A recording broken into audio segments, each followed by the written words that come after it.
Kirsten Tibbles from Savor School is joining me, and we're going to be making one of her wonderful, beautiful desserts. Today, this one's really, really simple. It is. We're going to start off with a brandy snap. So I'm going to get you to combine some flour. Get straight into it. You can mix this by hand as well. This is a classic recipe. This was huge in the 80s. It was probably before you were born, Justine. What are snaps? Brandy snaps is like a glass biscuit or something. It's really crunchy and it has a beautiful flavour of golden syrup in it, which is sort of the signature of a brandy snap. We're going to weigh 55 grams of that. Perfect. The texture of this is beautiful, isn't it? Fabulous. So accurate. So we're going to mix the butter and the flour first. And you just want it just to combine. Just to come together till there's no lumps of butter. Then the syrup goes in and then we're going to add a cup of icing sugar. Make sure your icing sugar is well sieved because it does absorb moisture from the atmosphere and you can get those really hard lumps in there. Yeah. Okay, we can add the golden syrup in now. Looks like we've got no lumps of butter and we're going to follow that with a cup of icing sugar. So sticky. Okay, and then we'll add that one in. I might actually turn it off because it's the most sensible way to work when you're working with icing sugar, so it doesn't Especially go when everywhere. You're wearing navy. I know. So that whole cup goes in, and just on a low speed, we're going to incorporate it. Just till it comes together as a dough. Okay. We can increase the speed a little bit. So I have 2 sheets of baking paper. Normally with pastry, we set it in the fridge for it to cool down. Yeah. We can roll it out immediately by using 2 sheets of the Glad Bake. Fabulous. And then we just put it straight into the oven. And how thin does this actually have to be? The thinner it is, the nicer it is to eat. So I would say about 3 millimetres, which is quite thin. So I'm just going to put that on top there. There you go. Do you want the whole lot? Yeah, why not? There we go. A bit more. Great. So I'll put the other sheet on top and then just with a rolling pin, I'm just going to roll that out. And we might start on our microwave sponge. Yes. So did you say microwave sponge?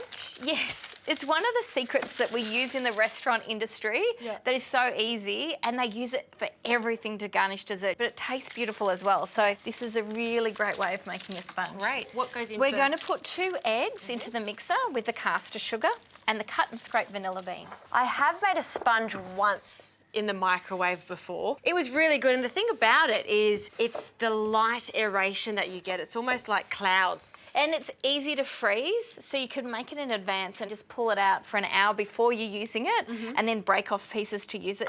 Now, this sponge is quite unique because we're going to whisk it for 20 minutes, which I know is time-consuming, but on the other end, it only takes 45 seconds in the microwave. Okay, well, there's... So we use a bit of time here, but we save time with the baking. Glass is half full with you, Kirsten, always.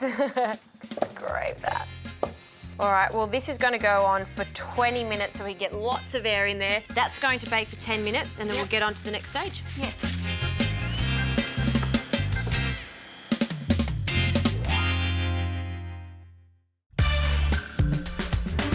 Now, 20 minutes later, we've got so much air in here and it's glossy. The last stages of this. We've already sieved the flour and the cocoa powder. We're just going to gently fold them through. Okay, it's just a small amount too, And isn't it? I've got some paper cups here. So what we have to do is put 5 or 6 holes just in the bottom of the cup. And that just allows some air to travel through. So the mixture's not going to come out, it's just small holes anyway. Yeah. And the last little mix, being very gentle not to knock too much of the fluffiness out of this. And how much do we fill? So we're going to fill it just a little bit over halfway. And then I'm going to scoop in. Look at that, so light. In it goes. We've finished the first one. You can put that in the microwave, literally 45 seconds, and we're done. All right. I'm just going to break up some of the brandy snaps, just in different size pieces, ready to place on our dessert. It is a little bit oily at this stage, and that's what helps to keep it crunchy. I might just have a little taste. Just a little sample. And, oh, it's so good. And the snap in that is just incredible, isn't it? Yeah, texture is really important when you're creating desserts. Any cooking, really, texture is key. We're going to go on to our cream element now. We're using the Buller Dollop cream, which is nice and thick and has an amazing consistency. Beautiful. I'm going to add in some fresh raspberries. Yep. Look at these are beautiful. We'll just tear them up a little Gigantic. bit. They are gigantic. Almost like just marbling that cream. Yes, just swirling them through. Yep. So we've got big chunks of raspberry in there. You can never have too many raspberries. No, no way. It's It's ready. It's ready, Done. and our cream's done. Just a quick stir through. Ooh, look at that. Now, Justine, as we take them out of the microwave, we've got to turn them upside down for them to cool, and that keeps them nice and moist. And we didn't even oil the cup. That doesn't matter. No, you don't have to. No, it's just we're going to tear away the cup. Now, how are we going to present this? Very rustically, so you can't do this wrong. We're going to take the plate, if we bring that in, if we take the sponge and just run the knife around the edge. Okay. And that's the first thing we're going to put on the plate. Okay, there you go. Okay, we're just going to cut this and tear the paper. Oh, comes out nicely. Then we have our perfect. Wow. It looks like a sponge. A sea sponge. Yeah, it does. So we're just going to roughly break that up now. So just some really, really rough pieces. Oh, gorgeous. It looks like sponge or the inside of freshly baked soft bread, doesn't it? It does. The smell is beautiful as well. So just going to roughly layer that. We're going to put our cream in next. Okay. You do a lot of decadent desserts. It's really light in flavours there with the raspberries and the really light cake here. Yeah, this is a great one for spring and summer. Yeah, absolutely. If you wanted to do this in winter, I would drizzle some chocolate sauce perhaps on top.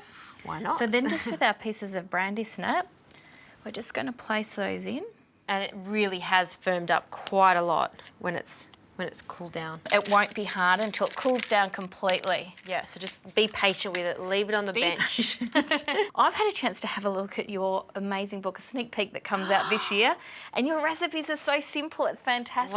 Well, thank you, but you've also got another book. This is your second book, and I've been waiting for you to make a book like this because the recipes are so attainable for the home cook. Love it. People are time poor, so we need beautiful recipes, beautiful concepts that are simple. Ooh, it's looking like a masterpiece, a Kirsten Tibble's masterpiece.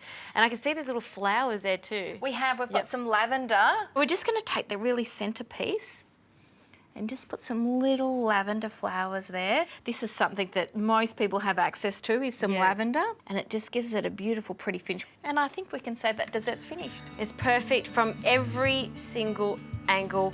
The ultimate textural dessert there, isn't it? I think you should have a taste. Go on, taste it. Oh, all right. Can't say no. I need some of that snaps. I just like to break it with my hands because it's just, Bit I love the easier. sound of it.